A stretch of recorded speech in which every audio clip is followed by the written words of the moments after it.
Teriakan itu memecah keheningan RUPS. Dasar menantu miskin. Keluar dari sini. Mertuaku tertawa puas. Tak sadar dia baru saja mengusir pemilik 70% saham perusahaannya sendiri. Di balik pintu, aku menekan tombol, jual semua. Detik berikutnya, tawa itu berubah menjadi jeritan histeris saat layar saham tiba-tiba menampilkan. Sebelum ceritanya dimulai, silahkan tulis di kolom komentar dari daerah mana saja teman-teman yang menonton cerita ini. Jangan lupa like dan subscribe agar channel ini bisa semakin berkembang dan bisa mempersembahkan cerita yang lebih menarik lagi. Bunyi denting sendok perak beradu dengan piring porselen terdengar nyaring di ruang makan yang terlalu luas itu. Hening yang mencekam. Di ujung meja, Ruth Sahanaya duduk tegak seperti ratu. Matanya menatap nanar ke arah mangkuk sup di hadapannya. "Ini apa?" tanya Ruth. Suaranya rendah, tapi tajamnya melebihi pisau roti yang tergeletak di meja. Laura Basuki, yang berdiri di samping meja layaknya pramusaji, menautkan kedua tangannya di depan perut. Ia mengenakan pakaian rumahan yang sederhana, tanpa riasan, rambutnya diikat asal. "Itu sup asparagus kepiting, Ma. Resep yang biasa Mama suka." "Suka?" Ruth mendengus, lalu mendorong mangkuk itu kasar hingga kuahnya tumpah sedikit membasahi taplak meja putih bersih. "Sejak kapan selera saya jadi murahan begini? Ini rasanya tawar. Kamu sengaja mau bikin saya darah tinggi pagi-pagi?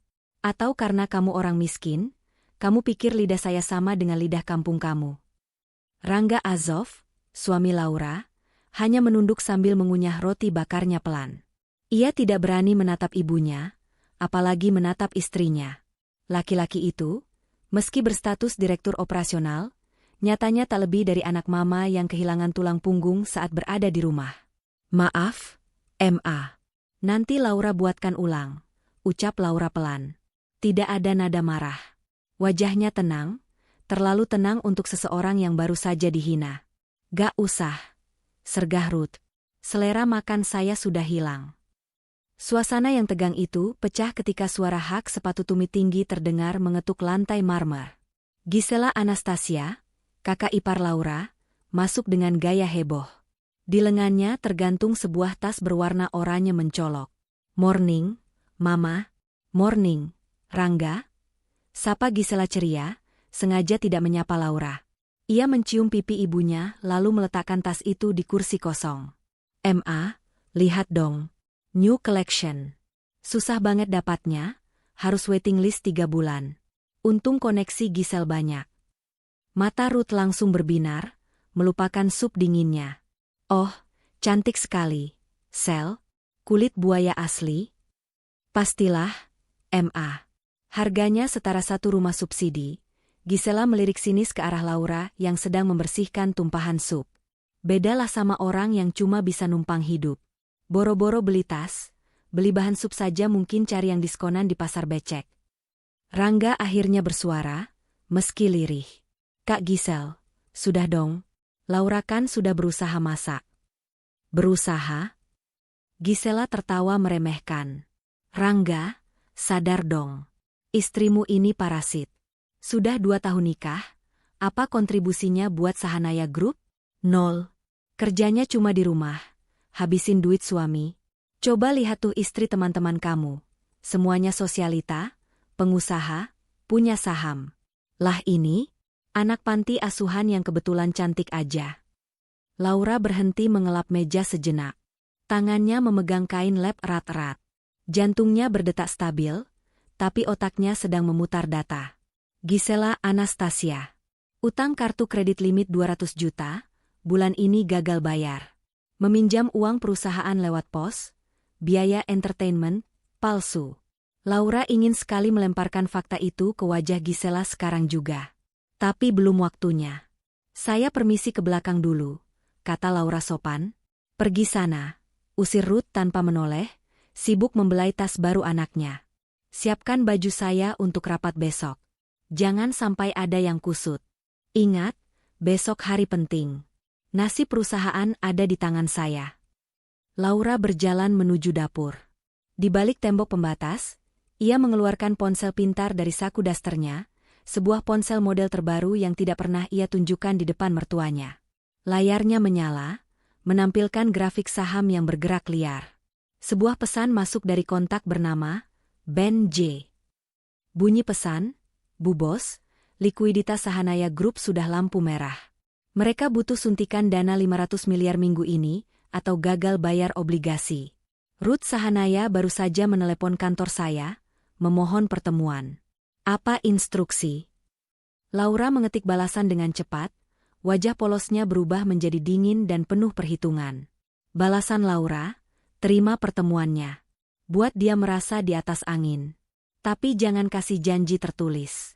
Kita mainkan emosinya dulu." Ia memasukkan kembali ponsel itu ke saku, lalu kembali memegang spons cuci piring.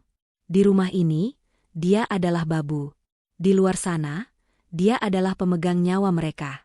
Gedung Sahanaya Tower menjulang tinggi di kawasan SCBD, namun kemegahan eksteriornya berbanding terbalik dengan kepanikan yang terjadi di lantai 45, ruang direksi utama. Ruth Sahanaya melempar berkas laporan keuangan ke tengah meja oval. Kertas-kertas itu berserakan. Para manajer divisi menunduk ketakutan. Rangga Azov duduk di sisi kanan ibunya, tampak pucat pasi. "Bagaimana bisa cash flow kita minus 100 miliar bulan ini?" teriak Ruth. Suaranya menggema di ruangan ber-AC dingin itu. "Kalian kerja apa saja? Saya gaji kalian mahal-mahal bukan untuk melihat angka merah." Direktur keuangan, seorang pria parubaya yang sudah botak, memberanikan diri bicara. "Bu Ruth, masalah utamanya adalah penjualan unit apartemen di proyek Grand Sahanaya macet total. Sedangkan bunga utang bank berjalan terus. Ditambah lagi, harga saham kita di bursa terus merosot karena rumor gagal bayar." "Rumor dari mana?" Ruth melotot. "Siapa yang menyebar fitnah?" "Bukan fitnah, Bu," sela Rangga hati-hati. "Memang kita kesulitan bayar vendor kan? Vendor-vendor itu mulai bicara di media. Kalau minggu depan kita tidak dapat dana segar, Bursa Efek bisa mensuspensi saham kita. Kalau itu terjadi, reputasi Mama hancur." Ruth memijat pelipisnya yang berdenyut kencang. Reputasi. Itu adalah segalanya bagi Ruth. Ia tidak bisa membayangkan wajah teman-teman arisannya menatapnya dengan rasa kasihan. "Kita harus right issue, menerbitkan saham baru," putus Ruth tiba-tiba. "Kita jual saham baru ke publik, tarik dana masyarakat untuk bayar utang." Direktur keuangan menggeleng lemah. "Tidak bisa semudah itu, Bu. Untuk right issue, kita butuh persetujuan RUPS, Rapat Umum Pemegang Saham. Masalahnya, kepemilikan saham ibu dan keluarga sekarang hanya tinggal 25% karena sudah banyak digadaikan ke bank tahun lalu. Lalu siapa sisanya? Publik memegang 5%, dan..."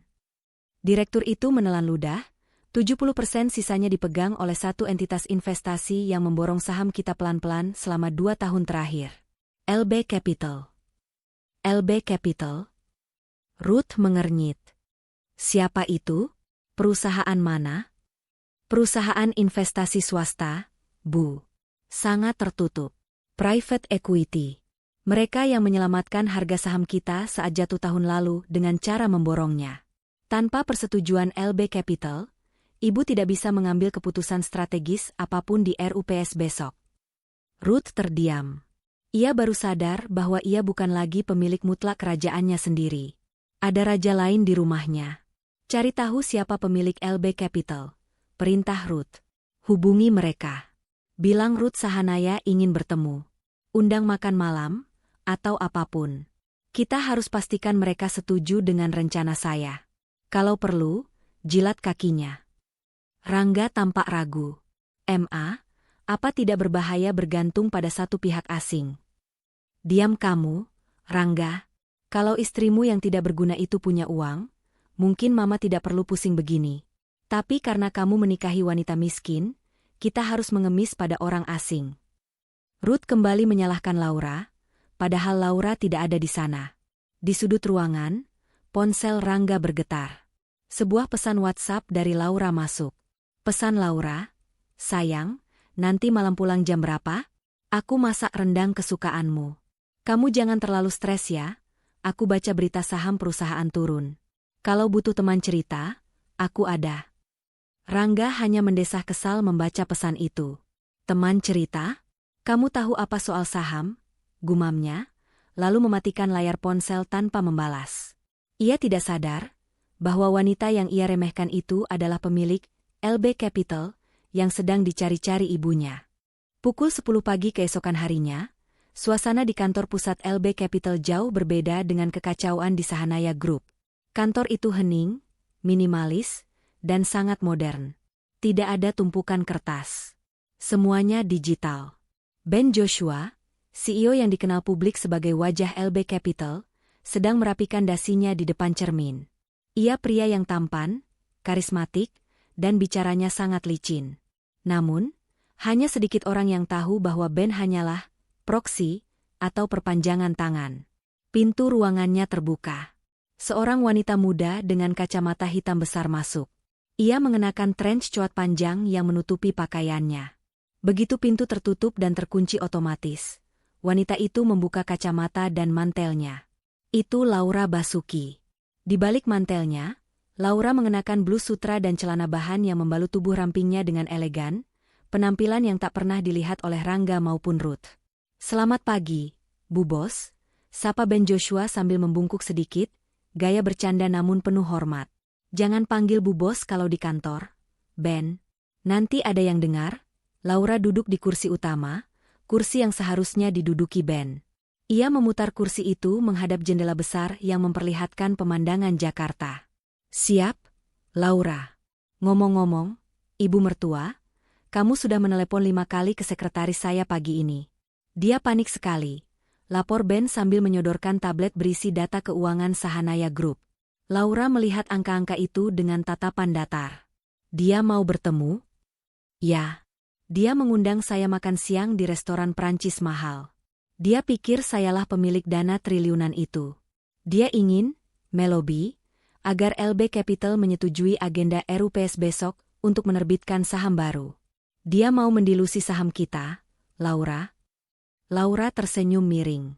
"Dia mau menerbitkan saham baru supaya persentase kepemilikan kita turun, dan dia bisa kembali jadi mayoritas?" Licik juga orang tua itu. Sayangnya, dia lupa dia tidak punya uang untuk menebus saham barunya sendiri. "Jadi, apa instruksinya?" "Saya tolak pertemuannya." "Jangan," kata Laura tegas. "Datanglah. Buat dia merasa dia berhasil menaklukkanmu. Beri dia harapan palsu. Katakan bahwa LB Capital sangat menghormati warisan keluarga Sahanaya. Buat dia percaya diri setinggi langit sebelum RUPS." Ben tertawa kecil. "Kau benar-benar ingin menjatuhkannya dari tempat yang paling tinggi ya?" Laura berdiri, berjalan mendekati Ben dan merapikan kerah jas pria itu. "Ben, selama 2 tahun aku tidur di rumah itu, diperlakukan seperti sampah. Aku melihat suamiku sendiri, Rangga, berubah dari pria yang mencintai aku menjadi pengecut yang takut pada ketiak ibunya. Ini bukan cuma soal bisnis. Ini soal mendidik mereka." "Bagaimana dengan Rangga? Kau akan menghancurkan dia juga?" tanya Ben serius. Tatapan Laura melembut sedikit, tapi kemudian mengeras kembali. "Aku sudah memberinya banyak kesempatan untuk membelaku, Ben. Puluhan kali. Tapi dia selalu memilih diam. Kalau dia hancur bersama ibunya, itu pilihan dia." Laura mengambil kembali mantel dan kacamatanya. "Ingat skenarionya, Ben. Besok di RUPS, kamu jangan muncul di awal. Biarkan aku yang masuk. Aku ingin melihat wajah Ruth saat dia sadar siapa aku." "Siap." "Oh ya, Laura." Ben menahan langkah Laura di pintu. "Transfer dividen bulan lalu sudah masuk rekening pribadimu di Swiss. Dan satu lagi, tolong ganti daster lusuhmu itu saat pulang. Aku tidak tega membayangkan miliarder sepertimu mengepel lantai." Laura tertawa renyah, tawa yang jarang ia keluarkan. "Tenang saja. Ini hari terakhir aku mengepel lantai mereka." Malam itu, sepulang dari pertemuan dengan Ben Joshua, yang dikira Ruth sebagai pemilik LB Capital, suasana hati Ruth sangat gembira. Ia pulang ke rumah dengan senyum lebar, sesuatu yang langka terjadi. "Giselle, Rangga, keluarlah," teriak Ruth di ruang tengah.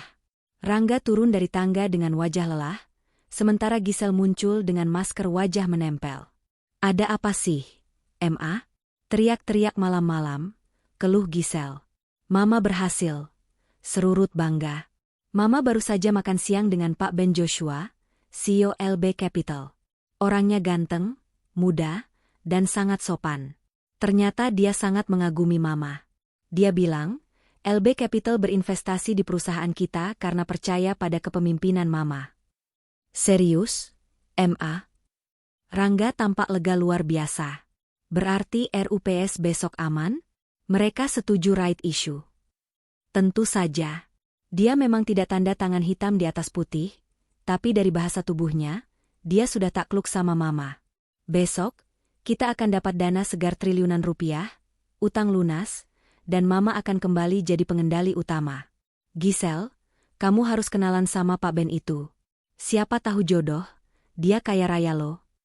Giselle langsung melepas maskernya. Serius MA? Lebih kaya dari mantan Giselle yang dokter bedah plastik itu? Jauh.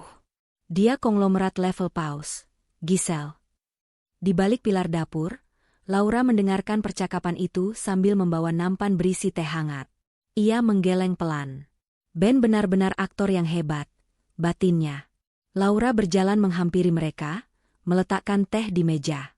Tehnya, MA, Mas Rangga, Kak Giselle, ucap Laura. Tumben kamu PK, cibir Giselle. Biasanya harus diteriakin dulu. Laura mengabaikan Giselle dan menatap suaminya. Mas Rangga, bisa bicara sebentar di kamar? Rangga menoleh ke ibunya, meminta izin tanpa sadar. Ruth mengibaskan tangan. Sana, urus istrimu. Jangan sampai besok dia bikin malu. Di dalam kamar tidur mereka yang luas namun terasa dingin, Rangga melepas dasinya dengan kasar. Ia duduk di tepi kasur, memijat lehernya. Laura mendekat, duduk di sampingnya, dan mulai memijat bahu suaminya lembut. Mas, kamu kelihatan capek banget, kata Laura lembut. Namanya juga kerja, lah. Kamu mana ngerti capeknya ngurus perusahaan, jawab Rangga ketus. Mas. Laura mencoba masuk lebih dalam. Soal RUPS besok. Apa Mas yakin LB Capital itu benar-benar setuju? Kadang investor bicara manis di depan tapi punya agenda lain di belakang. Aku baca di internet, teknik pengambil alihan perusahaan sering dimulai dengan pujian. Rangga menepis tangan Laura dari bahunya. Ia berdiri dan menatap istrinya dengan tatapan merendahkan. Kamu baca di internet? Rangga tertawa hambar. Lah, tolong deh. Kamu itu cuma lulusan S1 sastra, itu pun kampus ruko. Jangan sok mengajari aku yang lulusan bisnis luar negeri. Mama sudah bertemu langsung sama CEO-nya. Deal sudah terjadi. Tapi Mas, firasatku nggak enak. Kalau ternyata besok mereka membatalkan dukungan dan malah menjual sahamnya, perusahaan Mama bisa kolaps. Mas harus punya rencana cadangan. Mungkin Mas bisa ajak Mama jual aset pribadi dulu untuk... Cukup. Bentak Rangga. Jual aset pribadi? Maksudmu jual rumah ini? Kamu mau kita tinggal di kontrakan? Kamu ini bukannya dukung suami, malah nyumpahin yang jelek-jelek. Pantas Mama nggak pernah suka sama kamu. Otak kamu isinya cuma ketakutan orang miskin. Kata-kata itu menampar Laura lebih keras dari fisik. Ia terdiam. Matanya menatap Rangga, mencari sisa-sisa lelaki yang dulu melamarnya dengan janji akan melindunginya. Lelaki itu sudah tidak ada. Baik, Mas, suara Laura berubah datar. Sangat datar. Aku cuma mengingatkan. Kalau besok terjadi sesuatu, jangan bilang aku nggak pernah kasih tahu. Nggak akan ada apa-apa. Tidur sana, jangan ganggu pikiran aku. Rangga mematikan lampu dan menarik selimut, memunggungi Laura. Dalam kegelapan kamar, Laura tidak tidur. Ia menatap punggung suaminya. Air matanya tidak menetes. Hatinya sudah membeku. Ia mengambil ponselnya di bawah bantal, mengirim satu pesan singkat ke Ben Joshua. Pesan Laura, tidak ada ampun. Hancurkan sampai debu terakhir. Pagi hari RUPS tiba. Langit Jakarta mendung, seolah tahu badai akan datang. Keluarga Sahanaya sudah sibuk sejak subuh. Ruth Sahanaya tampil maksimal dengan blazer Chanel merah menyala, warna keberanian, katanya. Rambutnya disasak tinggi, perhiasan berlian melingkar di leher dan tangannya. Gisela juga tak kalah heboh dengan gaun semi-formal yang lebih cocok untuk pesta koktail daripada rapat pemegang saham. Rangga mengenakan setelan jas hitam terbaiknya, meski wajahnya masih terlihat cemas. Laura turun dari tangga. Ia mengenakan kemeja putih polos yang rapi dan rok bahan hitam selutut. Rambutnya digelung sederhana. Ia terlihat seperti sekretaris magang. "Kamu ngapain rapi-rapi begitu?" tanya Ruth saat melihat Laura di ruang tengah. "Saya mau ikut, Ma," jawab Laura tegas. "Ikut? Ikut kemana?" "Ke pasar." "Ke RUPS. Saya ingin menemani Mas Rangga. Sebagai istri, saya berhak mendampingi suami di momen penting." Gisela tertawa terbahak-bahak sampai tersedak kopinya. "Aduh, sakit perut gue. Ma, denger nggak? Si Upik Abu mau ikut rapat umum pemegang saham. Dia pikir itu rapat RT apa?" Ruth menatap Laura dengan tatapan jijik dari ujung kaki ke ujung kepala. "Laura, sadar diri. Di sana itu tempatnya para komisaris, direktur, dan investor kelas kakap. Bahasa yang dipakai di sana bahasa miliaran, bukan bahasa recehan uang belanja. Kamu cuma bakal jadi patung di sana, bikin malu keluarga." "Saya janji tidak akan bicara, Ma. Saya cuma duduk di belakang. Saya bawakan obat darah tinggi Mama dan vitamin Mas Rangga. Siapa tahu dibutuhkan," Laura beralasan, meski tujuannya bukan itu. "Nggak usah," tolak Rangga. "Lah, kamu di rumah aja. Nanti kalau ada orang kantor tanya kamu siapa, aku bingung jelasinnya. Masa aku bilang istri direktur penampilannya kayak gini?" Laura menatap suaminya tajam. "Memang kenapa dengan penampilanku, Mas? Apa pakaian menentukan harga diri seseorang?" "Ya iyalah," potong Gisela. "Dunia bisnis itu soal image, Laura. Lu tuh ngerusak image Sahanaya Group." Laura menarik napas panjang. Ia melirik jam dinding. Waktu semakin mepet. Ia tidak bisa datang terpisah, karena ia harus memastikan drama ini terjadi di depan matanya, di momen yang tepat. "Terserah kalau Mama dan Mas Rangga malu. Tapi kalau saya tidak diajak, saya tidak akan tanda tangan surat kuasa penjualan tanah warisan bapak saya yang Mas Rangga butuhkan untuk jaminan tambahan ke bank itu." Ini adalah gertakan. Tanah warisan ayah Laura memang kecil dan tidak seberapa harganya dibanding aset Sahanaya, tapi dalam kondisi kritis, Rangga butuh sekecil apapun agunan tambahan. Ruth mendengus kesal. "Dasar perhitungan. Ya sudah, ikut. Tapi ingat satu hal, duduk di pojok paling belakang. Jangan menyapa siapapun, jangan makan snack rapat, dan jangan panggil saya, Mama, di depan kolega saya. Panggil saya Bu Presdir." "Mengerti?" "Mengerti, Bu Presdir," jawab Laura patuh. Mereka pun berangkat. Ruth, Gisela, dan Rangga naik mobil Alphard hitam dengan sopir. Laura diperintahkan naik mobil Innova tua operasional kantor yang disetir oleh staf junior yang kebetulan menjemput berkas ke rumah. Sepanjang perjalanan menuju SCBD, Laura duduk tenang di kursi belakang Innova. Ia membuka tas kerjanya yang sederhana. Di dalamnya, terselip sebuah map berwarna merah darah. Bukan berisi resep masakan, melainkan dokumen asli kepemilikan 70% saham Sahanaya Group atas nama nomine yang akan dialihkan kembali ke nama aslinya hari ini. Mobil memasuki lobi gedung pencakar langit itu. Laura melihat Ruth turun dari Alphard dengan dagu terangkat tinggi, menyapa para karyawan yang membungkuk hormat. Ruth merasa dia adalah ratu yang akan dimahkotai kembali. Laura turun dari Innova di belakangnya, nyaris tak terlihat oleh siapapun. Satpam sempat menahannya karena mengira ia tamu tak diundang. "Maaf Mbak, mau kemana?" "Pengantar catering lewat pintu belakang," tegur satpam itu.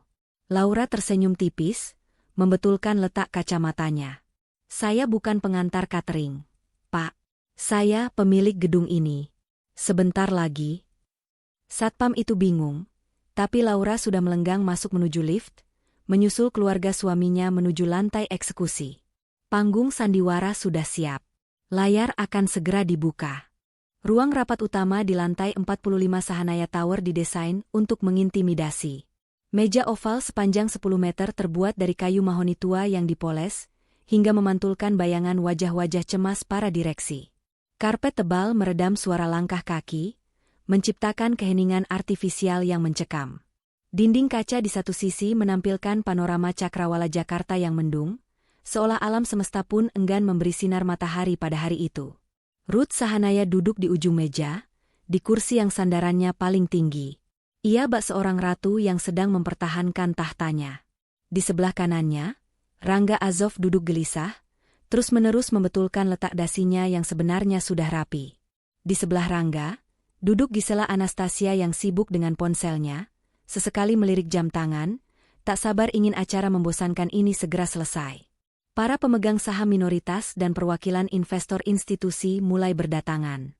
Mereka pria-pria berjas abu-abu dengan wajah serius, membawa tas kulit berisi dokumen. Mereka saling bersalaman, berbisik-bisik, namun mata mereka liar memindai ruangan, mencari tanda-tanda apakah kapal ini akan karam atau berlayar. Laura Basuki masuk paling akhir, nyaris tak terdengar. Sesuai perintah Ruth, ia tidak mendekat ke meja utama. Ia menarik sebuah kursi lipat tambahan di pojok ruangan, di dekat meja penyajian kopi dan snack. Tempat yang biasanya diduduki oleh staf notulen atau asisten junior. "Ngapain lo duduk di situ?" desis Gisela yang kebetulan lewat hendak mengambil air mineral. Suaranya pelan tapi tajam. Kelihatan banget kayak pembantu yang nunggu majikan makan. "Geser dikit, jangan halangin jalan pelayan catering." Laura mendongak, menatap kakak iparnya dengan tatapan yang sulit diartikan. "Saya disuruh mama duduk di belakang, Kak Gisel." "Ya tapi nggak usah pasang muka melas gitu dong. Bikin bad mood investor," cibir Gisela sebelum kembali ke kursinya dengan angkuh. Laura tidak menjawab. Ia membuka buku catatan kecil di pangkuannya. Di dalamnya bukan catatan belanja, melainkan printout laporan keuangan Sahanaya Group yang sudah ia pelajari semalaman. Ia tahu persis di halaman berapa kebohongan itu disembunyikan. Pintu utama terbuka lebar. Ben Joshua melangkah masuk diikuti dua asisten berbadan tegap. Aura ruangan seketika berubah. Semua kepala menoleh. Ben mengenakan setelan jas Navy custom-made dari Savile Row, London. Karismanya sebagai representasi LB Capital, pemegang saham mayoritas, sangat kuat. Ruth Sahanaya langsung berdiri. Senyumnya merekah lebar, senyum palsu yang sudah dilatih puluhan tahun. "Selamat datang, Pak Ben. Suatu kehormatan Bapak bisa hadir langsung," sambut Ruth dengan suara yang dibuat selembut mungkin. Ben tersenyum ramah, menjabat tangan Ruth, lalu menyalami Rangga yang tangannya dingin berkeringat. "Selamat pagi, Bu Ruth, Pak Rangga. Maaf saya terlambat sedikit, macet di Sudirman." "Tidak apa-apa, Pak. Kami setia menunggu," kata Rangga menjilat. Ben berjalan menuju kursi kehormatan di seberang Ruth. Saat ia melintasi bagian belakang ruangan, matanya sekilas menangkap sosok Laura yang duduk di pojok dekat dispenser air. Tidak ada yang melihat kode mata tipis di antara mereka. Ben mengangguk hampir tak terlihat. Sebuah tanda, panggung sudah siap. Ruth mengetuk mikrofon pelan. Suara dengung statis mengisi ruangan, membungkam bisik-bisik para hadirin. "Baiklah, karena perwakilan pemegang saham utama, LB Capital, sudah hadir, rapat umum pemegang saham luar biasa Sahanaya Group hari ini resmi saya buka," ucap Ruth lantang. Jantung Rangga berdegup kencang. Ini adalah momen hidup dan mati. Jika rencana right issue disetujui, utang lunas. Jika tidak, mereka habis. Sementara itu, di pojok ruangan, Laura Basuki membuka tutup penanya. Klik. Bunyi kecil itu terdengar seperti kokang senjata di telinganya sendiri. 30 menit pertama rapat berjalan membosankan namun menegangkan. Direktur Keuangan mempresentasikan slide demi slide di layar proyektor raksasa. Grafik-grafik yang ditampilkan sengaja dibuat rumit, penuh dengan istilah teknis untuk membingungkan pemegang saham awam. "Seperti yang Bapak Ibu lihat," kata Direktur Keuangan sambil menunjuk grafik batang berwarna biru, "meskipun ada tekanan likuiditas jangka pendek, fundamental aset kita sangat kuat. Proyek Grand Sahanaya di Cibubur diproyeksikan akan menghasilkan revenue 2 triliun rupiah tahun depan." Para investor mengangguk-angguk, tampak terkesan. Oleh karena itu, sambung Ruth Sahanaya mengambil alih, manajemen mengusulkan penerbitan saham baru atau right issue. Dana yang terkumpul akan digunakan untuk melunasi kewajiban jangka pendek dan ekspansi. Ini adalah langkah strategis untuk menyelamatkan nilai investasi Bapak Ibu sekalian. Suasana hening sejenak. Ruth menatap Ben Joshua, menanti persetujuan. Ben tampak tenang, membolak-balik berkas di hadapannya. Rencananya terdengar solid, Bu Ruth, kata Ben pelan. Namun, saya melihat di halaman 14, rasio utang terhadap ekuitas, DER, perusahaan sudah mencapai 4 kali lipat. Apakah bank penjamin emisi sudah setuju dengan right issue ini? Sudah. Tentu saja sudah, jawab Ruth cepat, sedikit defensif. Kami sudah ada pembicaraan lisan dengan Bank Semesta. Di pojok ruangan, Laura Basuki mengangkat tangannya. Awalnya tidak ada yang melihat. Namun karena Laura tetap mengangkat tangan dengan tegak, seorang notaris yang duduk di barisan tengah menyadarinya dan berbisik pada Ruth. Bu Presdir, ada interupsi dari belakang, kata notaris itu. Ruth menoleh, keningnya berkerut melihat tangan Laura teracung. Wajah Ruth memerah menahan malu. Apa-apaan anak ini? Batinnya. Ada apa? Tanya Ruth ketus, tanpa menggunakan mikrofon. Matanya melotot memberi isyarat turunkan tanganmu bodoh. Laura berdiri. Suaranya tenang, namun volumenya cukup untuk terdengar di seluruh ruangan yang senyap itu. Maaf Bu Presdir, saya ingin bertanya mengenai data di halaman 20.C tentang utang obligasi seri B yang jatuh tempo bulan depan, ucap Laura. Semua mata kini tertuju pada wanita berpakaian sekretaris di pojok itu. Para investor saling berbisik. Siapa dia? Staf keuangan? Ruth tertawa sumbang, mencoba mencairkan suasana. Ah, dia hanya asisten pribadi anak saya. Maaf bapak-bapak, dia sepertinya salah baca. Hiraukan saja. Saya tidak salah baca, Bu, potong Laura. Keberaniannya membuat Rangga ternganga. Di laporan yang dibagikan, tertulis status obligasi itu dalam negosiasi perpanjangan. Padahal setahu saya, wali amanat obligasi sudah mengirim surat somasi kemarin sore yang menyatakan menolak perpanjangan dan meminta pelunasan penuh dalam 7 hari. Keheningan yang mencekam turun di ruangan itu. Seorang investor tua di barisan depan langsung membuka kacamatanya. Tunggu sebentar. Apa benar itu? Kalau benar ada somasi, kenapa tidak diungkapkan di sini? Itu informasi material. Kalau gagal bayar minggu depan, perusahaan ini bisa dipilotkan. Itu tidak benar. Sergah Direktur Keuangan panik, keringat dingin mengucur di dahinya yang botak. Benar atau tidak? Bisa dicek di email korporat bagian legal yang masuk jam 16.45 kemarin, lanjut Laura dengan presisi mematikan. Menyembunyikan fakta material dalam RUPS adalah tindak pidana pasar modal, Bu Presdir.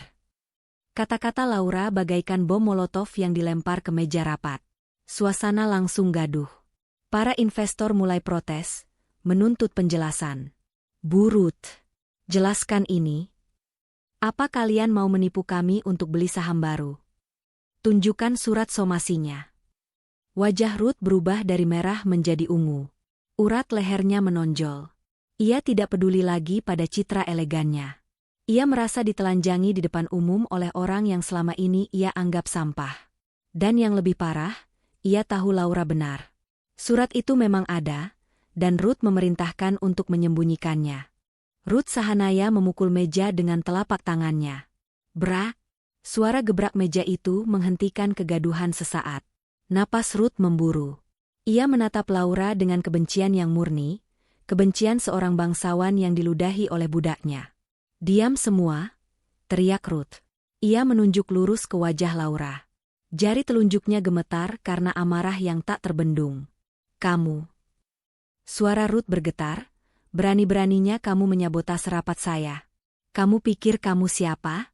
Kamu cuma parasit yang saya pungut dari jalanan supaya anak saya punya istri. Rangga mencoba memegang lengan ibunya.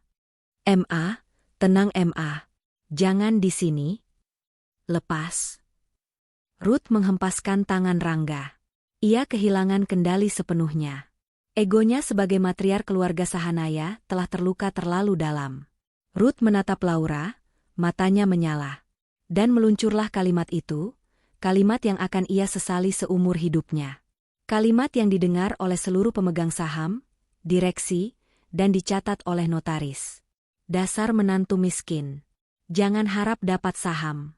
Jangan harap dapat warisan sepeser pun, teriak Ruth menggema. Kamu pikir karena kamu tahu satu dua hal soal surat kantor, kamu bisa menggurui saya? Keluar kamu dari sini. Keluar dari gedung saya sekarang juga. Gisela ikut berdiri, mengompori. Tuh dengar. Usir dia, Pak Satpam. Seret dia keluar. Bikin malu keluarga aja. Dua orang satpam ragu-ragu mendekat ke arah Laura. Mereka bingung. Bagaimanapun juga, Laura adalah istri Pak Direktur Rangga. Laura tidak melawan. Ia tidak menangis. Tidak ada air mata drama sinetron di pipinya. Ekspresinya justru lega. Seolah-olah ia sudah menunggu momen ini terjadi. Laura menatap Rangga untuk terakhir kalinya. Tatapan yang menuntut pembelaan. Mas? Kamu diam saja, istrimu diusir seperti anjing. Rangga menunduk, menghindari tatapan Laura. Ia takut pada ibunya. Ia takut kehilangan fasilitas mewahnya. Ia memilih menjadi pengecut. Lah, sebaiknya kamu keluar dulu. Nanti kita bicara di rumah. Jangan bikin mama makin marah. Laura mengangguk pelan. Sebuah senyum getir terukir di bibirnya. Baik, kata Laura. Suaranya pelan, tapi di ruangan yang hening itu, semua orang bisa mendengarnya. Saya akan keluar. Tapi ingat, Burut, Mas Rangga, kalian yang meminta saya pergi. Kalian yang menyatakan perang. Laura merapikan roknya, lalu berbalik badan. Langkah kakinya terdengar ketuk-ketuk berirama di lantai marmer, menjauh dari meja kekuasaan, menuju pintu keluar. Ben Joshua, yang sedari tadi duduk diam menonton pertunjukan itu tanpa ekspresi, perlahan menutup berkas di mejanya. Ia memandang punggung Laura yang menghilang di balik pintu ganda. Saat pintu tertutup, nasib Sahanaya Group resmi terkunci. Lorong di luar ruang rapat terasa sangat panjang dan dingin. Laura berjalan dengan langkah tegap. Begitu ia berbelok ke arah lift, topeng ketegarannya retak sedikit. Ia menyandarkan punggungnya ke dinding lift yang tertutup, menarik napas panjang untuk menenangkan detak jantungnya yang berpacu. Sakit. Tentu saja sakit dihina di depan puluhan orang. Tapi rasa sakit itu segera tertutup oleh adrenalin pembalasan dendam. Laura mengambil ponselnya. Sinyal di lantai 45 sangat kuat. Ia menekan nomor panggilan cepat. Di dalam ruang rapat, ponsel Ben Joshua bergetar di atas meja. Ben melirik layar ponselnya. Nama kontaknya, The Boss. Ben tidak mengangkat telepon itu, melainkan menekan tombol reject. Itu adalah kode yang sudah disepakati. Reject artinya, lakukan sekarang. Sementara itu di luar gedung, Laura sudah masuk ke dalam mobil jemputan pribadinya yang asli. Sebuah sedan hitam mewah yang diparkir jauh dari lobi agar tidak mencolok. Sopir pribadinya membukakan pintu. Kemana kita, Bu Laura? Pulang ke apartemen saya di Menteng, Pak. Tapi sebelum itu, mampir ke bank sebentar, jawab Laura. Ia membuka tabletnya, masuk ke aplikasi trading sekuritas level institusi. Di layar tablet itu terpampang portofolio LB Capital. Jumlah lembar saham Sahanaya Group, kode SHNY, yang dimilikinya mencapai 70% dari total saham beredar. Nilainya saat ini ratusan miliar rupiah. Jari Laura melayang di atas tombol, sell all, jual semua. Biasanya, investor besar tidak akan menjual semua saham sekaligus karena akan membuat harga hancur, anjlok, dan merugikan diri sendiri. Mereka akan menjual pelan-pelan. Tapi Laura tidak peduli rugi. Uang bukan masalah baginya. Warisan orang tua kandungnya yang merupakan pengusaha tambang di Kalimantan jauh lebih besar dari nilai perusahaan mertuanya ini. Tujuannya bukan profit taking. Tujuannya adalah scorched earth policy, bumi hangus. Menghancurkan nilai perusahaan sampai nol supaya Ruth Sahanaya tidak punya apa-apa lagi untuk disombongkan. Selamat tinggal, Mama, bisik Laura. Jarinya menekan tombol itu. Konfirmasi muncul. Are you sure you want to sell 70% stake at market price? This action will cause significant market volatility.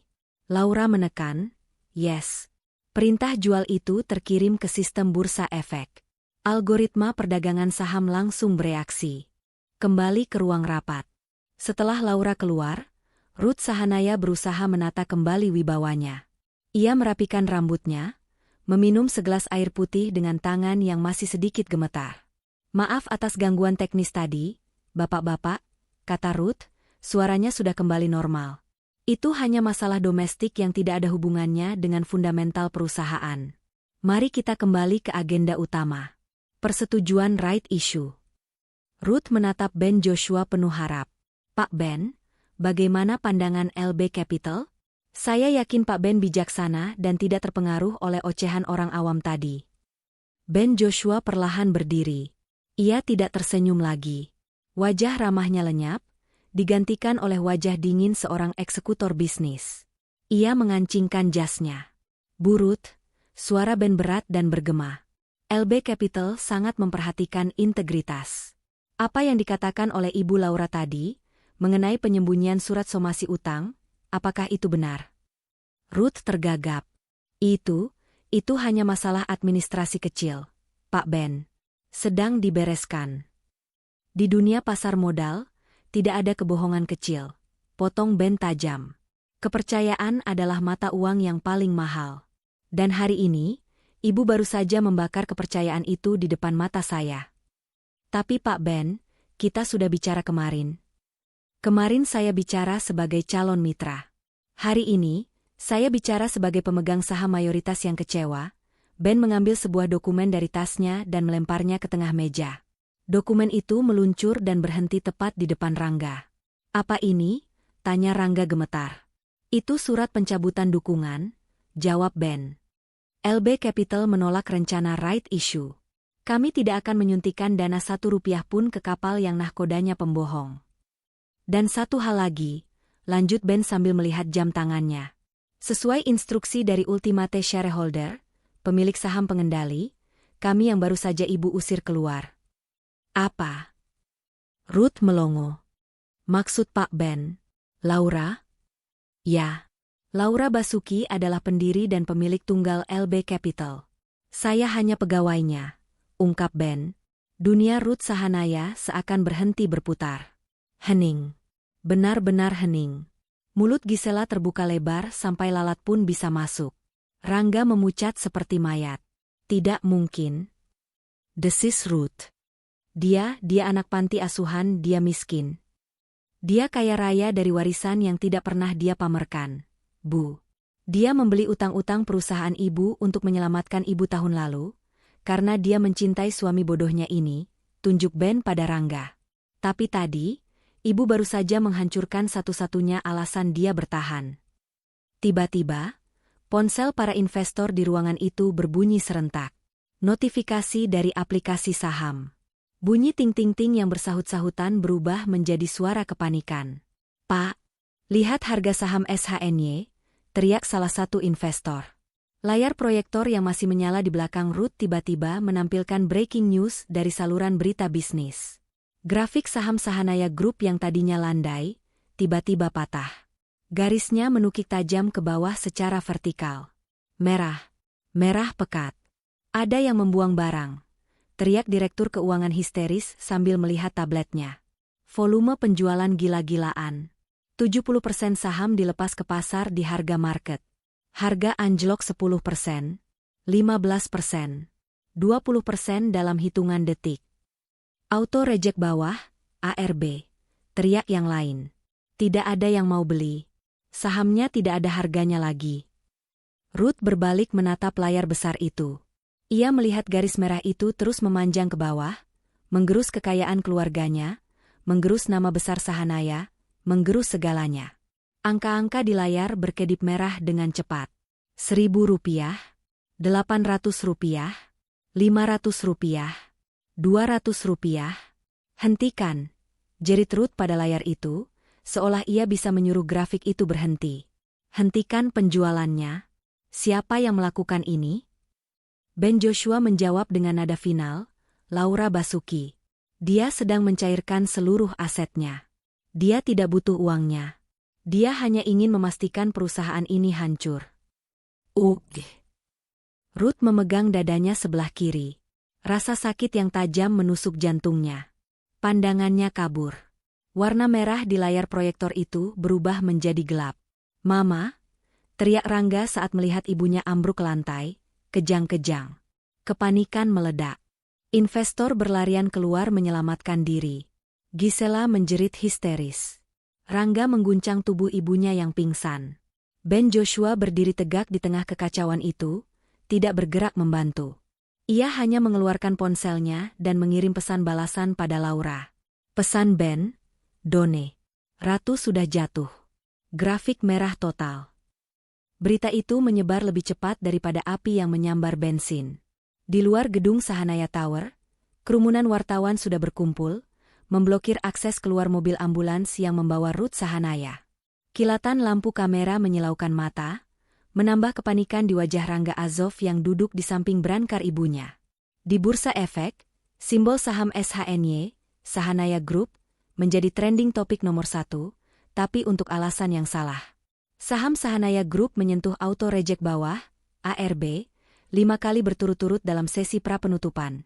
Seru seorang pembaca berita di televisi yang menayangkan grafik merah curam. Aksi jual masif oleh investor pengendali misterius, LB Capital, memicu kepanikan total. Nilai kapitalisasi pasar Sahanaya Group yang tadinya 5 triliun rupiah, kini tergerus menjadi kurang dari 500 miliar hanya dalam 1 jam. Ini adalah pembantaian pasar modal terburuk dekade ini. Di dalam mobil Lexus yang mengikuti ambulans, Gisela Anastasia menangis histeris. Bukan karena ibunya sakit, tapi karena notifikasi di ponselnya yang tidak berhenti berbunyi. Ting. Ban A, kartu kredit platinum Anda over limit. Ting. Sekuritas B, Marine Call Alert. Top up dana segera atau aset Anda dieksekusi paksa. Ting. Butik Hermes, maaf Ibu Gisela, pembayaran cicilan tas bulan lalu gagal di debet. Gila. Gila semua, teriak Gisela, membanting ponselnya ke jok mobil kulit yang empuk. Kenapa semua bank menagih di saat yang sama? Mereka nggak tahu siapa gue? Gue anak Ruth Sahanaya. Sopir pribadi mereka, Pak Asep, yang sudah bekerja 10 tahun, melirik dari kaca spion dengan tatapan cemas. Ia tahu sesuatu yang tidak diketahui majikannya. Gaji bulan ini belum turun, dan rumor kantor mengatakan perusahaan bangkrut. Non Gisel, kata Pak Asep hati-hati. Dengar-dengar dari grup WhatsApp sopir, kantor pusat disegel OJK, Otoritas Jasa Keuangan, barusan. Semua rekening perusahaan dibekukan. Diam kamu, bentak Gisela. Jangan percaya hoaks. Mama cuma pingsan sebentar. Begitu Mama sadar, dia bakal telepon teman-temannya di bank dan semua ini bakal beres. Laura, awas aja si perempuan kampung itu. Dia pasti pakai ilmu hitam sampai bisa ngaku-ngaku punya LB Capital. Sementara itu, di sebuah penthouse di kawasan Senopati, suasana sangat kontras. Ruangan itu sejuk, beraroma aromaterapi lavender yang menenangkan. Laura Basuki duduk di sofa bludru abu-abu, memegang segelas sparkling water. Di hadapannya, layar televisi raksasa menampilkan kekacauan di depan Sahanaya Tower. Ben Joshua duduk di seberangnya, laptop terbuka di pangkuan. Proses dumping saham selesai 90%, Laura, lapor Ben. Sisanya nyangkut karena tidak ada pembeli. Harga saham SHNY sekarang cuma Rp50 per lembar. Saham gocap. Sampah. Laura menyesap minumannya pelan. Bagaimana reaksi kreditur? Sesuai prediksi, bank-bank yang memegang jaminan saham pribadi Ruth Sahanaya dan Rangga langsung melakukan eksekusi aset. Karena nilai sahamnya 0, bank akan menyita aset lain untuk menutupi selisih utang. Rumah, mobil, tanah, semuanya akan disita bank dalam waktu 2x 24 jam. Bagus, gumam Laura. Matanya tidak memancarkan kegembiraan, hanya kepuasan dingin seperti seorang ahli bedah yang berhasil mengangkat tumor ganas. Pastikan aset rumah utama mereka di Pondok Indah tidak jatuh ke tangan bank. Aktifkan klausul pengambil alihan hak tagih, CSY, yang sudah kita siapkan setahun lalu. Sudah diurus. Ben tersenyum miring. Secara hukum, sertifikat rumah itu sekarang sudah atas nama LB Property. Kamu pemilik sah rumah tempat mereka tidur malam ini. Laura meletakkan gelasnya. Mereka belum tahu kan? Belum. Mereka masih sibuk main drama di rumah sakit. Biarkan mereka menikmati malam terakhir di istana hayalan mereka, kata Laura, lalu mematikan televisi. Ia tidak ingin melihat wajah Rangga lebih lama lagi. Rasa cintanya sudah habis. Dikikis oleh penghinaan demi penghinaan selama 2 tahun. Rumah Sakit Medistra Internasional. Lobi instalasi gawat darurat, IGD, terasa dingin menusuk tulang. Rangga mondar-mandir di depan pintu ruang resusitasi. Kemeja mahalnya kusut, dasinya sudah hilang entah kemana. Gisela duduk di kursi tunggu sambil menggigiti kukunya yang berhias nail art mahal. Seorang dokter keluar, masker bedah tergantung di lehernya. Rangga langsung menyergapnya. "Dok, bagaimana keadaan mama saya? Dia baik-baik saja kan? Cuma syok ringan kan?" Dokter itu menggeleng pelan, wajahnya serius. "Burut mengalami stroke hemoragik. Ada pembuluh darah pecah di otak akibat lonjakan tekanan darah yang ekstrim. Kondisinya kritis. Kami harus segera melakukan operasi kraniotomi untuk mengurangi tekanan di otaknya. Atau?" Dokter itu tidak melanjutkan kalimatnya, tapi artinya jelas. "Lakukan, Dok, lakukan apa saja," seru Rangga. "Uang bukan masalah. Mama saya punya asuransi VVIP Black Card. Operasi sekarang juga." "Baik, Pak. Silakan Bapak urus administrasi di depan agar tindakan bisa segera dimulai. Kami butuh deposit jaminan karena biaya estimasinya sekitar 500 juta rupiah." Kata dokter itu lalu kembali masuk ke ruang operasi. Rangga berlari menuju loket administrasi. Petugas administrasi, seorang wanita muda yang tampak lelah namun profesional, menyapanya. "Selamat sore, Pak Rangga. Untuk Burut Sahanaya ya? Kami sudah mencoba menggesek kartu asuransi beliau, tapi..." Petugas itu tampak ragu, ditolak oleh sistem. "Pak, keterangannya, polis lapse, atau tidak aktif." "Apa? Nggak mungkin." Rangga menggebrak meja loket. "Itu asuransi premi miliaran. Coba lagi." "Sudah 3 kali, Pak. Mungkin karena auto debit preminya gagal bulan ini, dan masa tenggangnya sudah lewat. Kalau begitu, bisa pakai kartu kredit atau debit pribadi Bapak untuk deposit awal 100 juta dulu." Rangga merogoh dompetnya dengan tangan gemetar. Ia mengeluarkan kartu kredit Infinite-nya. Kartu yang selama ini menjadi simbol kekuasaannya. Kartu yang bisa membeli apa saja. Petugas menggeseknya. Bip-bip. Mesin edisi mencetak struk kecil. "Maaf Pak, Decline. Coba yang ini." Rangga mengeluarkan kartu lain. "Decline. Yang ini." "Decline." 4 kartu kredit, semuanya ditolak. Keringat dingin mengucur deras di punggung Rangga. Ia baru sadar apa yang terjadi. Saham yang anjlok telah memicu sistem manajemen risiko perbankan untuk membekukan semua fasilitas kredit keluarga Sahanaya secara otomatis. Mereka dianggap nasabah berisiko tinggi. "Gisel," teriak Rangga memanggil kakaknya. "Sini lu, kartu gue bermasalah. Pakai kartu lu dulu buat deposit mama." Gisela datang dengan wajah pucat. "Nggak bisa, Ga. Tadi gue coba beli kopi di kantin pakai kartu kredit gue, ditolak juga.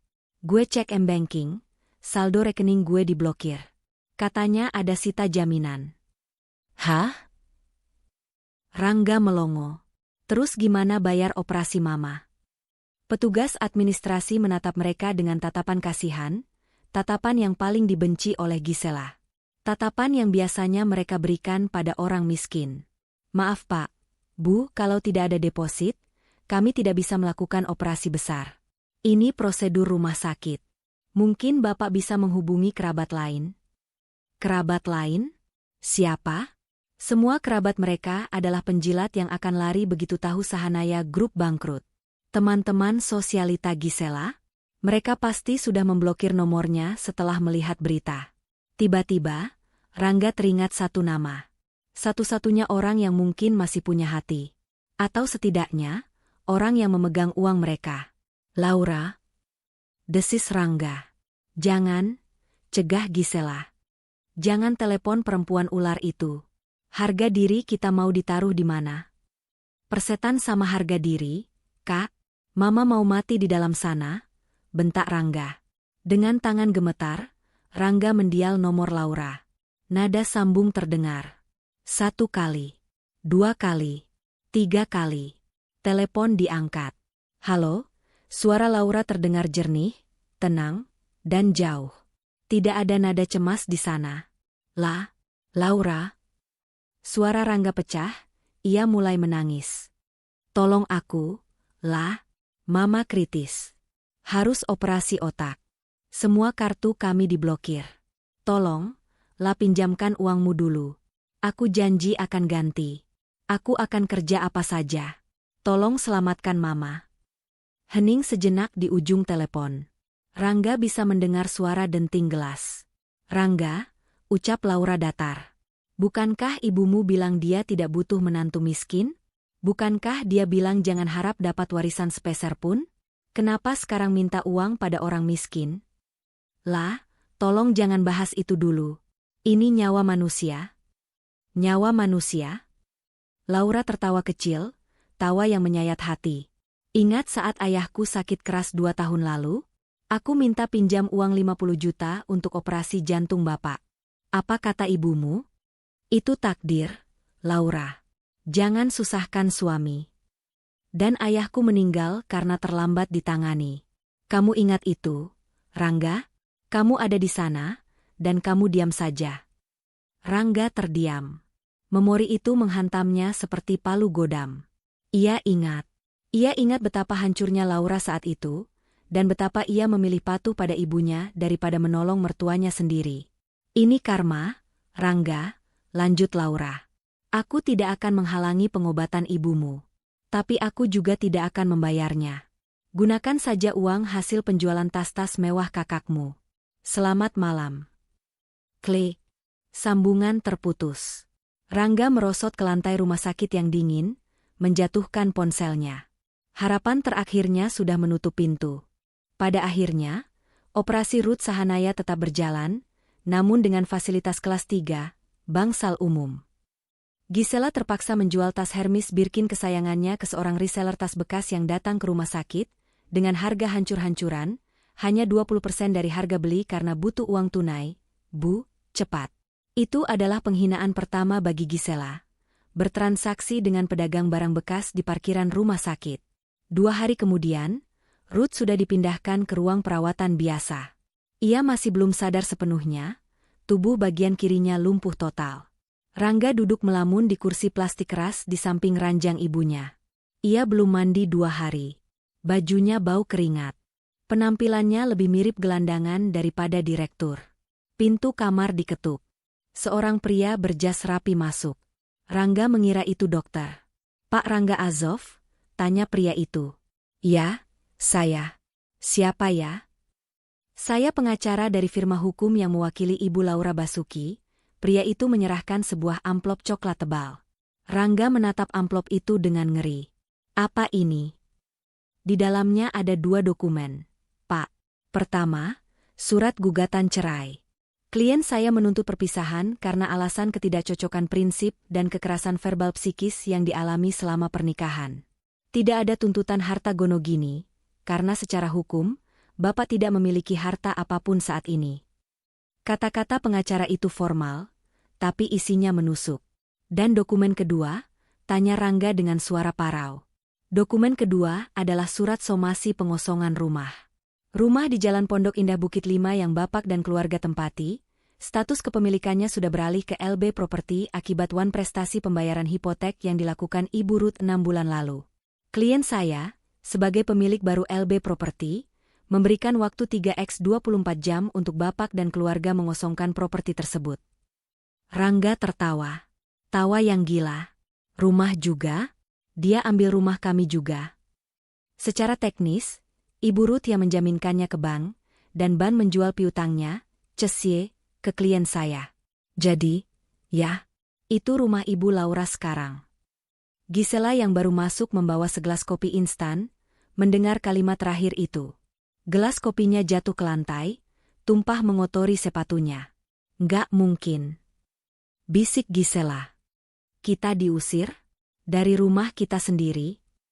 Bukan rumah kalian, Bu Gisel, koreksi pengacara itu tajam. Itu rumah Ibu Laura. Dan beliau berpesan, jangan bawa barang apapun selain pakaian pribadi. Semua perabotan, lukisan, dan aset di dalam rumah adalah milik pemegang hak tanggungan. Kurang ajar. Gisela maju hendak mencakar pengacara itu, tapi Rangga menahannya. Sudah, Kak. Sudah, teriak Rangga sambil memeluk kakaknya yang meronta-ronta. Kita kalah, Kak. Kita sudah kalah total. Pengacara itu merapikan jasnya, tidak terpengaruh oleh drama di depannya. Saya permisi. Waktu 3x24 jam dimulai dari sekarang. Jika lewat batas waktu, kami akan meminta bantuan kepolisian untuk pengosongan paksa. Pria itu pergi, meninggalkan dua saudara kandung yang saling berpelukan dalam keputusasaan di ruangan sempit berbau obat-obatan. Di ranjang, Ruth Sahanaya meneteskan air mata dalam tidurnya, seolah alam bawah sadarnya tahu kerajaannya sudah runtuh. Hari terakhir batas waktu pengosongan. Rangga dan Gisela pulang ke rumah mewah mereka di Pondok Indah untuk berkemas. Mereka naik taksi online karena mobil-mobil mewah mereka sudah ditarik leasing kemarin sore. Begitu sampai di depan gerbang besi yang menjulang tinggi itu, pemandangannya sudah berbeda. Biasanya ada dua satpam berseragam safari yang membukakan pintu dengan hormat. Sekarang, gerbang itu dijaga oleh 4 orang bertubuh besar dengan seragam security hitam-hitam bertuliskan LB Security. Kami mau masuk. Ini rumah kami, teriak Gisela pada penjaga gerbang. Maaf Bu, kami diperintahkan untuk mengawal proses pengepakan. Hanya boleh bawa baju dan dokumen pribadi. Silakan masuk, tapi diawasi, jawab kepala security itu dingin. Mereka masuk ke halaman yang luas itu. Rumputnya masih hijau, air mancur masih menyala. Tapi rasanya sudah asing. Di dalam rumah, para pembantu rumah tangga, PRT, mereka sudah berbaris di ruang tengah. Ada Mbok Nah, ada Pak Kebun, ada supir. Mereka semua membawa tas masing-masing. Loh, Mbok Nah mau kemana? Tanya Rangga bingung. Mbok Nah, pengasuh Rangga sejak kecil, menunduk sedih. Maaf Den Rangga. Kami semua sudah diberhentikan oleh manajemen baru mulai hari ini. Tapi, Mbok Nah melirik ke arah seorang wanita yang berdiri membelakangi mereka di dekat jendela besar yang menghadap kolam renang. Wanita itu berbalik. Laura Basuki. Ia mengenakan dres selutut berwarna putih gading, terlihat kontras dengan suasana kelam di wajah Rangga dan Gisela. Laura terlihat bersinar, sehat, dan penuh kuasa. Tapi saya mempekerjakan mereka kembali, kata Laura melanjutkan kalimat Mbok Nah. Mulai hari ini, Mbok Nah, Pak Kebun, dan staf lainnya bekerja untuk saya di rumah ini. Dengan gaji 2 kali lipat dan asuransi kesehatan yang layak, sesuatu yang tidak pernah ibumu berikan pada mereka.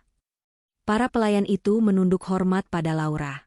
Jelas sekali loyalitas mereka sudah berpindah. Selama ini Laura lah yang sering memberi mereka uang tambahan diam-diam dan memperlakukan mereka manusiawi, sementara Ruth dan Gisela sering memaki-maki. Lu? Gisela menunjuk Laura dengan jari gemetar.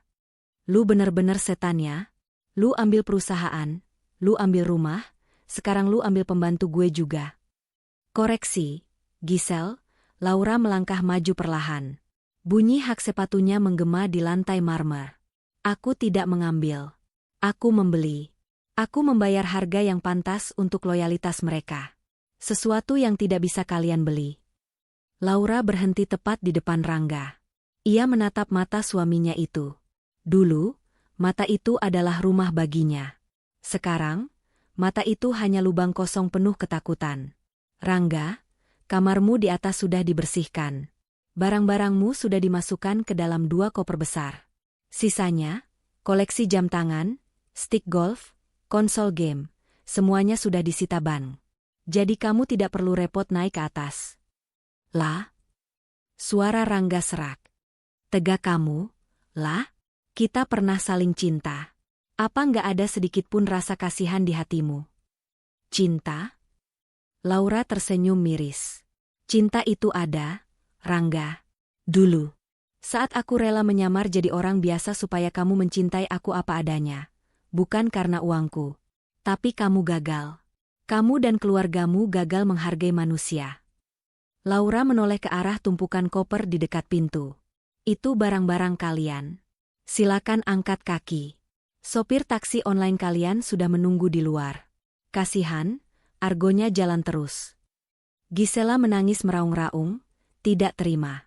Ia mencoba melempar vas bunga ke arah Laura, tapi dengan sigap salah satu security menahan tangannya. Jangan buat keributan, atau kami seret keluar, ancam security itu. Rangga menarik tangan kakaknya. Ia tahu mereka sudah tidak punya kekuatan apa-apa. Dengan langkah gontai, Rangga menyeret koper-koper itu keluar dari rumah masa kecilnya. Rumah yang dulu ia banggakan, kini menjadi benteng musuhnya. Saat sampai di pintu, Rangga menoleh sekali lagi. Ia melihat Laura sedang berbicara lembut dengan Embok Nah, tertawa kecil. Pemandangan yang hangat, tapi bukan untuknya. Pintu jati besar itu perlahan tertutup di depan wajahnya. Blam.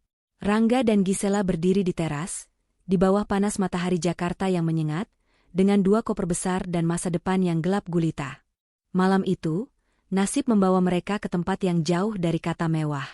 Karena tidak punya uang tunai yang cukup dan kartu kredit mati, Rangga dan Gisela terpaksa menyewa satu kamar di sebuah motel murah di pinggiran Jakarta Timur, dekat Pasar Induk. Kamarnya sempit, lembab, dan bau rokok apek. Ket dindingnya mengelupas. Suara bising kendaraan dari jalan raya terdengar jelas, karena jendela tidak kedap suara. Gisela duduk di ujung kasur yang seprainya terlihat kusam, menangis tanpa suara. Ia masih memakai gaun bekas pesta kemarin yang kini kusut. Ini mimpi buruk. Racau Gisela. Gue nggak bisa tidur di sini. Kasurnya gatal. AC-nya nggak dingin. Ga, cari hotel bintang 5 dong. Ngutang dulu kek sama temen lu.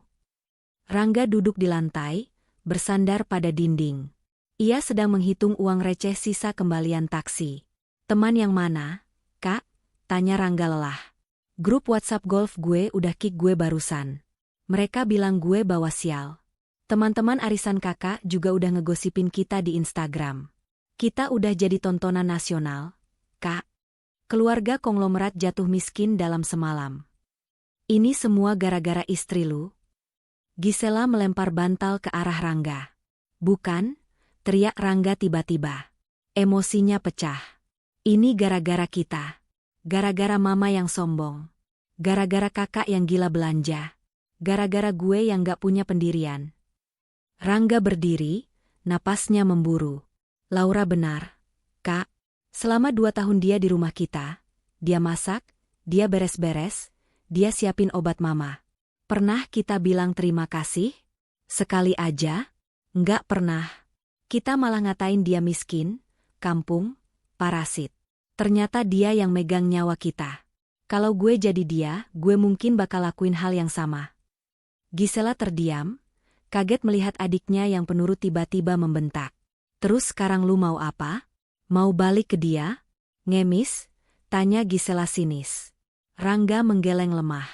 Ia merosot kembali ke lantai, memeluk lututnya. Nggak bisa. Dia udah tutup pintu. Gue lihat matanya tadi, Kak. Nggak ada cinta lagi di sana. Cuma ada dingin. Kita bener-bener sendirian sekarang.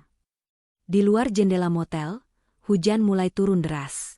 Suara guntur menggelegar, seolah menertawakan nasib mereka.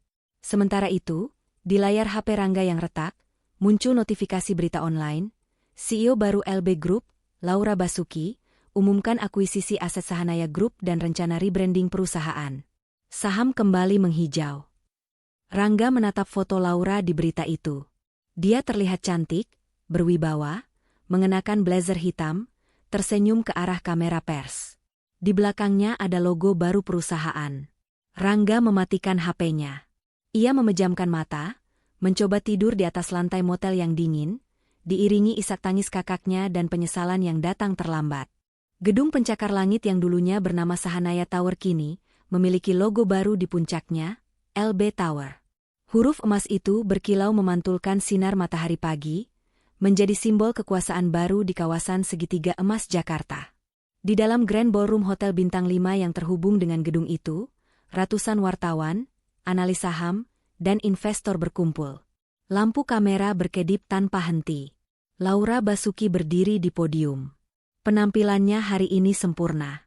Ia mengenakan setelan power suit berwarna putih bersih, melambangkan lembaran baru, dengan rambut dipotong pendek sebahu yang memberikan kesan segar dan tegas. Tidak ada lagi Laura si ibu rumah tangga yang memakai daster lusuh. Yang ada adalah Laura Basuki, CEO LB Group. "Selamat pagi," sapa Laura. Suaranya tenang, namun memiliki wibawa yang membuat seluruh ruangan hening seketika. "Terima kasih telah hadir. Hari ini, saya ingin mengumumkan bahwa proses restrukturisasi pasca akuisisi Sahanaya Group telah selesai 100%. Kami telah melunasi seluruh kewajiban utang prioritas kepada vendor UMKM yang sebelumnya tertunda, dan kami berhasil melakukan buyback, pembelian kembali, saham dari publik di harga wajar."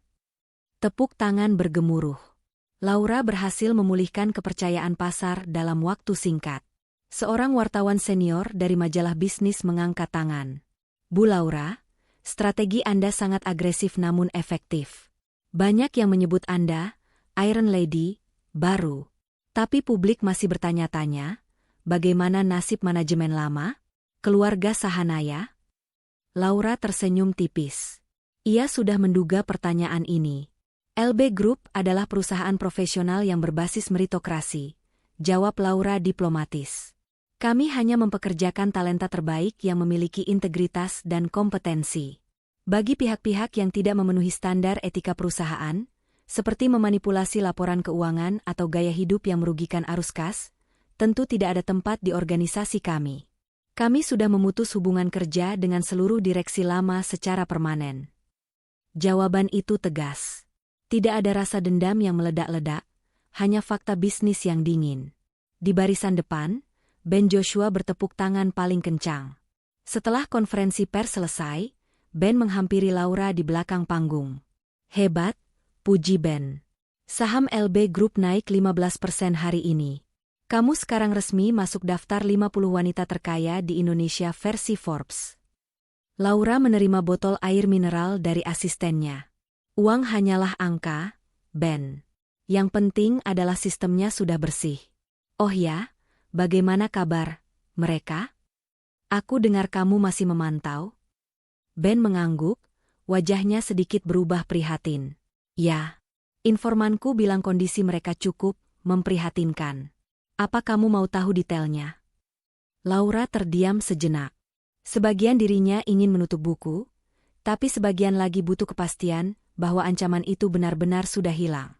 "Ceritakan singkat saja," kata Laura sambil berjalan menuju lift pribadi. Mereka tinggal di kontrakan petak di daerah padat penduduk. Ruth sudah keluar dari rumah sakit tapi butuh perawatan home care yang tidak mampu mereka bayar penuh. Rangga kerja serabutan. Gisela ya, dia kesulitan beradaptasi. Laura menghela napas. "Kirimkan 1 paket obat-obatan stroke untuk Ruth tiap bulan. Kirim lewat kurir anonim. Jangan sampai mereka tahu itu dari aku. Aku tidak mau mereka merasa punya harapan untuk kembali padaku. Itu cuma sedekah kemanusiaan." "Kau terlalu baik, Laura," kata Ben. "Bukan baik, Ben. Aku cuma tidak mau dihantui rasa bersalah kalau wanita tua itu mati karena tidak minum obat. Biarkan dia hidup panjang umur, supaya dia bisa melihat kesuksesanku lebih lama." Kontras dengan kemewahan LB Tower, suasana di sebuah kontrakan sempit di Gang Tikus Jakarta Selatan terasa pengap dan lembab. Dindingnya bercat biru kusam yang sudah mengelupas, atap asbes membuat udara di dalam terasa seperti oven saat siang hari. Gisela Anastasia duduk di lantai beralaskan tikar plastik. Ia sedang mencoba melakukan live streaming di akun media sosialnya yang dulu punya jutaan pengikut. Ia berdandan menor, mencoba menutupi kantung matanya yang hitam. "Hai guys." Balik lagi sama Giselle. Sapanya dengan nada ceria yang dipaksakan ke arah kamera HP yang layarnya retak. "Hari ini aku mau prelovet baju-baju branded aku nih. Ini ada dress yang dulu aku beli 10 juta, aku lepas 500.000 aja. Ayo di DP ya." Namun, kolom komentar tidak seindah dulu. User 1, "Halah, penipu. Duit utang arisan balikin dulu wai." User 2, "C yang jatuh miskin. Masih punya kuota lu?" User 3, "Baju bau apek ya? Kan rumah lu udah disita bang hahaha." Gisela membaca komentar itu dengan tangan gemetar. Air matanya tumpah. Ia membanting HP-nya ketikar. "Dasar netizen miskin. Kurang ajar semua." Pintu kontrakan terbuka. Rangga Azov masuk dengan wajah kucel. Jaket ojek online berwarna hijau melekat di tubuhnya yang kini kurus. Ia membawa bungkusan plastik hitam. "Kak, jangan teriak-teriak. Malu sama tetangga," tegur Rangga lelah. Ia meletakkan bungkusan itu. "Nih, makan. Nasi rames warteg. Gue cuma dapat orderan dikit hari ini, ban motor bocor 2 kali." Gisela menatap bungkusan nasi itu dengan jijik. "Nasi rames lagi? Gue bosen." "Gak, gue mau pasta. Gue mau sushi." "Sadar diri, Kak," bentak Rangga. Suaranya parau. "Duit kita tinggal 50.000 buat besok. Mama butuh popok dewasa. Lu bisa nggak sih sekali aja nggak nuntut macem-macem? Lu cari kerja dong." "Gue udah cari kerja," balas Gisela histeris. "Gue ngelamar jadi SPG, ditolak karena ketuaan. Gue ngelamar jadi resepsionis, mereka ngetawain gue karena gue mantan sosialitas Sahanaya. Mereka bilang, Mbak Gisel nggak bakal kuat kerja berdiri 8 jam. Gue nggak punya keahlian, gak? Gue cuma diajarin mama buat habisin duit." Rangga terdiam. Ucapan kakaknya benar. Mereka berdua adalah produk gagal dari pola asuh Ruth Sahanaya. Mereka dibesarkan untuk menjadi raja dan ratu, tanpa pernah diajari cara bertahan hidup jika istana runtuh. Terdengar suara erangan dari kamar sebelah, satu-satunya kamar tidur di kontrakan itu. "Egeg, air." Itu suara Ruth. Sejak pulang dari rumah sakit, Ruth lumpuh separuh badan. Bicaranya pelo, sulit dimengerti. Ia hanya bisa berbaring di kasur tipis. Rangga segera masuk ke kamar, mengambil gelas plastik dan sedotan, lalu membantu ibunya minum. Mata Ruth menatap Rangga. Mata itu dulu tajam dan angkuh, kini cekung dan penuh ketakutan. "Ma, sabar ya. Obatnya habis. Besok Rangga beli kalau ada rejeki," bisik Rangga sambil menyeka mulut ibunya dengan tisu kasar. Ruth mencoba bicara. "Laura." Rangga tersentak. "Apa, Ma?" "Laura." Ulang Ruth susah payah. Air mata meleleh dari sudut matanya. Entah itu rindu, benci, atau penyesalan, Rangga tidak tahu. "Jangan sebut nama dia, Ma. Dia udah di atas langit. Kita di comberan. Dia nggak bakal nengok ke bawah," kata Rangga pahit. Malam itu, mereka bertiga makan nasi bungkus dalam diam, diiringi suara bising knalpot bajai dari jalanan gang. Rasa nasi itu hambar, tapi rasa penyesalan di lidah mereka terasa sangat pahit. Seminggu kemudian, keputusasaan memaksa Rangga melakukan hal yang paling ia hindari, mencoba menemui Laura. Ia tidak sendirian. Gisela memaksanya. Gisela punya ide gila bahwa jika mereka memohon-mohon secara langsung, Laura mungkin akan luluh dan setidaknya memberi mereka pekerjaan atau modal usaha. Mereka datang ke LB Tower. Penampilan mereka sudah berusaha dirapikan. Rangga memakai kemeja lamanya yang sudah agak longgar, Gisela memakai dress yang tidak dijualnya. Tapi aura mereka sudah beda. Aura orang kalah. Di meja resepsionis lobi yang megah, mereka ditahan. "Maaf, Pak, Bu. Apa sudah ada janji dengan Ibu Laura Basuki?" tanya resepsionis cantik dengan seragam rapi. "Saya suaminya mantan suaminya," kata Rangga canggung. "Bilang saja Rangga Azov dan Gisela ada di sini." "Penting." Resepsionis itu menatap layar komputer, lalu menatap mereka dengan sopan namun dingin. "Maaf Pak Rangga. Ibu Laura sedang ada rapat direksi. Jadwal beliau penuh sampai bulan depan." "Tolonglah, Mbak," sela Gisela memaksa. "Kita keluarga. Masa keluarga nggak boleh naik? Telepon dulu ke atas." "Instruksinya jelas, Bu. Tamu tanpa janji dilarang naik. Terutama nama-nama yang ada di daftar blacklist," jawab resepsionis itu tegas. "Blacklist? Kita di blacklist?" Gisela hendak mengamuk, tapi Rangga menahannya. Tiba-tiba, lift khusus VIP di belakang resepsionis terbuka. Beberapa pengawal keluar, diikuti oleh sosok wanita yang sangat mereka kenal.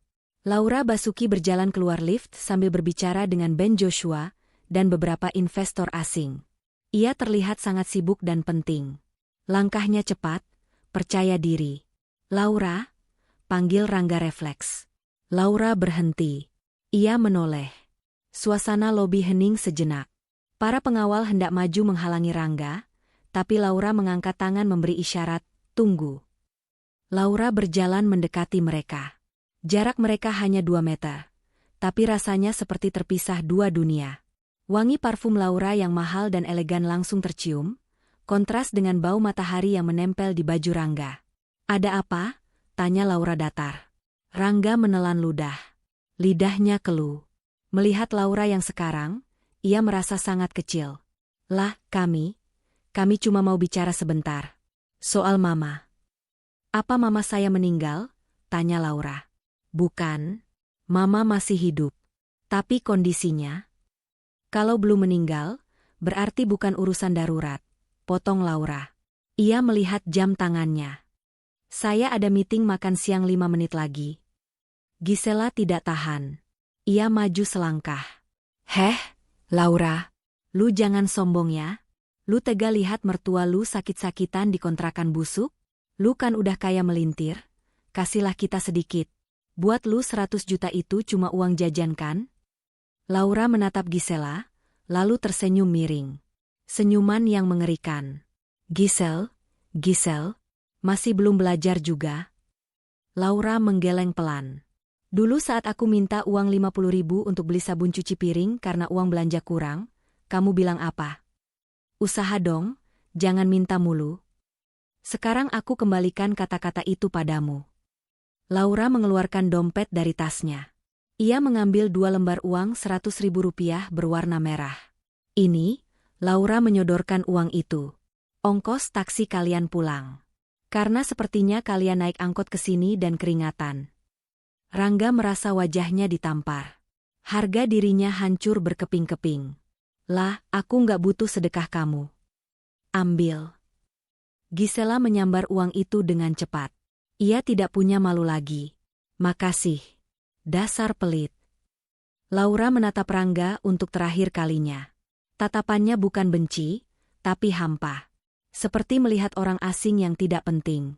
Rangga, tanda tangan surat cerai sudah disahkan pengadilan kemarin secara fair stake, karena kamu tidak pernah datang sidang. Kita resmi bercerai. Jangan pernah datang ke sini lagi, atau security akan menyeret kalian. Selamat tinggal. Laura berbalik badan, rambutnya berkibar pelan. Ia kembali berjalan menuju pintu keluar, masuk ke dalam mobil Rolls-Royce yang sudah menunggunya, meninggalkan Rangga yang mematung dan Gisela yang menggenggam erat 2 lembar uang sedekah itu. 3 bulan berlalu lagi. Rangga akhirnya menerima nasibnya. Ia berhenti berharap pada keajaiban. Ia bekerja lebih keras, mengambil shift ganda sebagai ojek online dan kuli panggul di pasar malam hari. Tubuhnya menjadi kekar dan kulitnya menghitam, tapi matanya lebih hidup.